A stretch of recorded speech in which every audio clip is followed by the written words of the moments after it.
خارج ہونا۔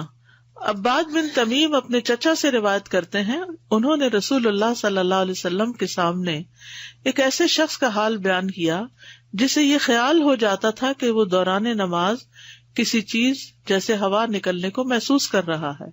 آپ صلی اللہ علیہ وسلم نے فرمایا، وہ نماز سے اس وقت تک نہ پھرے جب تک ہوا نکلنے کی آواز یا بو نہ پائے۔ ابن عمر رضی اللہ عنہما سے مرفوعاً روایت ہے کہ اگر نماز میں کسی کی ہوا نکل جائے تو وہ چلا جائے اور وضو کرے، یعنی لوگوں کے ڈر سے یا لوگوں سے شرم کھا کے بغیر وضو کے نماز نہ پڑھتا رہے بلکہ جا کے وضو کر لے۔ اور ایک یہ بالکل نیچرل سی چیز ہے، نہیں اسے کنٹرول ہوا اور اس کا وضو ٹوٹ گیا، جا کے وضو کر لے۔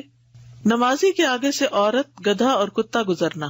عبداللہ بن صامت ابو ذر رضی اللہ عنہ سے روایت کرتے ہیں کہ نبی صلی اللہ علیہ وسلم نے فرمایا، گدھے، عورت اور کالے کتے کے گزرنے کی وجہ سے نماز دوبارہ لوٹائی جائے گی۔ عبداللہ بن صامت نے کہا، زرد اور سرخ رنگ کے کتوں کو چھوڑ کر کالے کتے کی تخصیص کی کیا وجہ ہے؟ ابو ذر نے کہا، میں نے رسول اللہ صلی اللہ علیہ وسلم سے یہی سوال کیا تھا جو تم نے مجھ سے کیا۔ آج ہمارے ذہن میں بھی تھا، اچھا کالے کتے کا کیا قصور ہے؟ تو آپ نے جواب دیا کہ کالا کتا شیطان ہے۔ ابن عثیمین رحمہ اللہ کہتے ہیں کہ عورت کی نماز کے آگے سے گزر کر اس کی نماز کو ایسے ہی توڑ دیتی ہے جیسے کہ مرد کی نماز کو توڑ دیتی ہے۔ اچھا، یعنی عورت بھی عورت کے آگے سے نہ گزرے۔